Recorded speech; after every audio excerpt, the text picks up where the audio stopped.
game, bruh.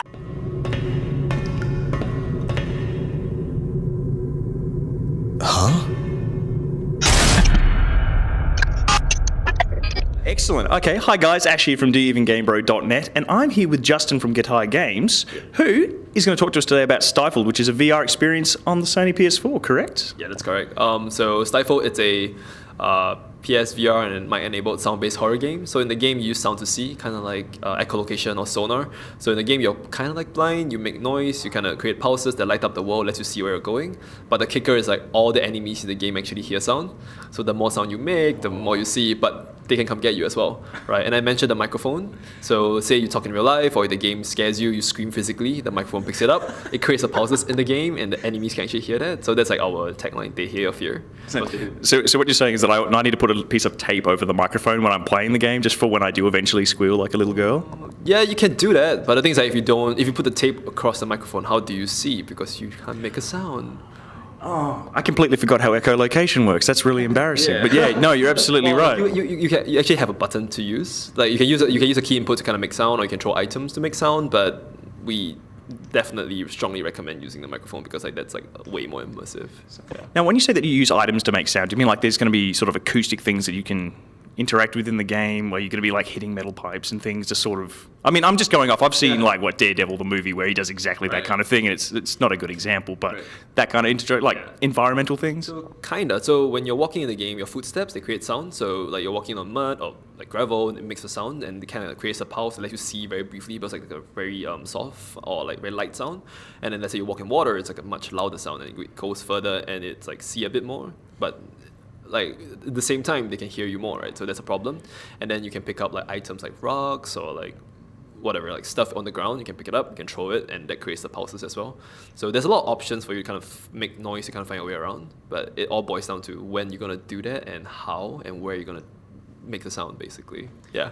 Now, using sound is such a massive part of your game. I mean, that's something that's very neglected in a lot of modern titles. Yeah. I mean, sound sort of gets relegated to sort of how good does it sound, how, isn't a good auditory experience, but it's a core part of your game. What inspired you to really sort of focus on sound as the mechanic? And like you said, like, it's the way you see. Yeah. Oh, so the game was inspired by like a animation that we saw about 3 years ago. So it was a blind girl. She was like animation. She was blind. She was making sound to kind of see where she's going. And then like the team saw the video and was like, yeah, I think we should make a sound-based game. And then we started working on the sound-based game, and we're thinking, oh, I think since we're making a sound-based game, why don't we just put a microphone in there to make it more immersive? Because like VR was like a big thing. And then we did that, and I was like, oh yeah, we can now do VR cheaply because, that's a microphone. And then we thought about it. Then we came up with the art style. It's like black and white. It's super stark, super like striking.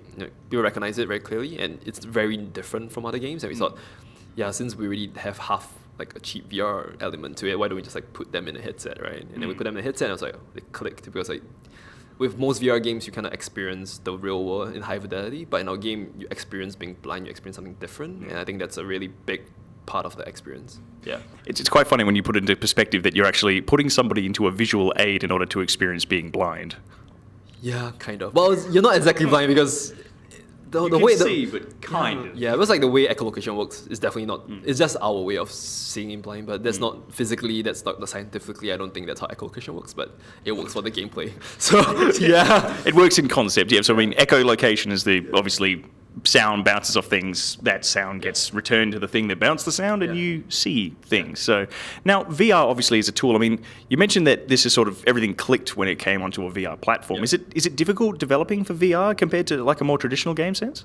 I would say it's kind of similar. The biggest challenge for development of VR, it's really about the comfort level of the player, because when it's a very new medium and players don't understand how they actually move around and do like actual actions, right? Because like we have 10, 15 years of like first person like experience behind us, and we can know how to make that work.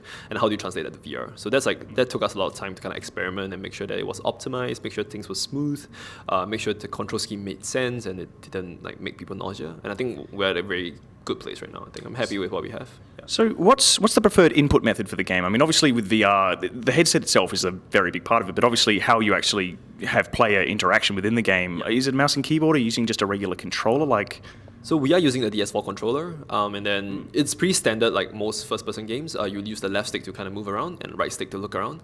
And with the VR headset, you can use your headset to kind of look and then move in that direction. And with the right stick, it's a snap turn, so it kind of snaps you in gradations, and that kind of minimizes the nausea factor.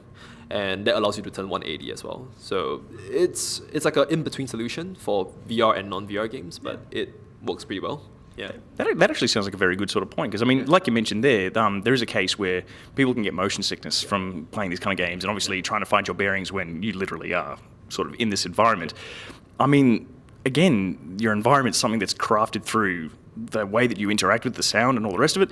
People don't get lost by staying quiet at all, or do you encourage them to make as much noise as possible when they can? Okay, so there's a few layers of that. So one is we have some constant sound sources that kind of constantly light up the sound. So like there's a flowing river, then you always see something, so you don't get completely lost.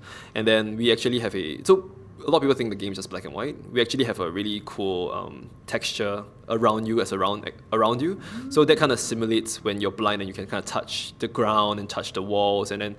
So if you keep completely quiet, you can actually still see a bit of textures around you. So you can kind of ground yourself. You can look up, you don't see anything. You look down, it's like, okay, this is my ground, right? And then after that, we just force you to make sound. Because that's the game. You need to make sound to see. If you don't make sound, that's no fun. Well, I mean, at its core, if Stifled's a game about you effectively being blind and needing to use sound, if you don't use sound, it sounds like you're doing something terribly, terribly wrong. Huh, excellent. Well, tell me this. Why make it a horror game? Because that sounds terrifying. I mean, can't it have been something, flowers, rainbows, lollipops, all the rest of it? But I mean, it's a very visceral experience. Yeah. Well, so the funny story is like it actually started off being a pretty like relaxing, chill game. Like we saw the animation, and I was like, yeah, we can make like an exploration game. Like maybe we can pick up the pitch, and then we can solve puzzles with pitch. Repeating. So what? Something went terribly wrong during development and became horrifying?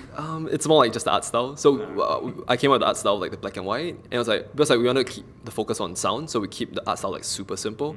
So we came out black and white, and then we created pulses. The pulses kind of like fade away, and it's pitch black darkness. And our sound designer, like audio director, was like Brian was like, this is good for a horror game. And I was like, we looked at it, it's like, yeah, let's do it.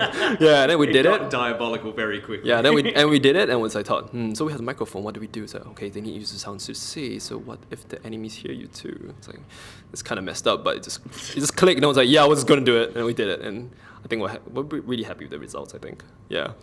Excellent. So, I mean, when can we expect to actually get to play Stifled? I mean, obviously, we're here at PAX. You've said it's out on the floor, so we can play it today. But when are we actually going to be able to get it retail and really start getting into the meat of it? So Stifled comes out on the October 31st, like Halloween. Yeah, and for PlayStation 4 and PlayStation VR. So it's coming out like real soon. Yeah. Sounds fantastic. Well, Justin, thanks so much for talking to us about it. I mean, we obviously haven't had a chance to check it out yet, but I'm more in the mood to get myself terrified because, being blind, how simple could that be? I'm worth it. So, by all means, thanks very much for meeting with us today, and we're very keen to check it out. Any parting words for people who will be playing the game eventually? Something? Any tips? Any hints? Any don't put tape over your microphone suggestions? Oh, just be wary of what sounds you're making and how loud the sounds are. That's basically it. And then just try to be in the game. Just surrender yourself to it. Yeah. Slightly ominous, but sounds very good. Thanks so much for joining us. Yeah.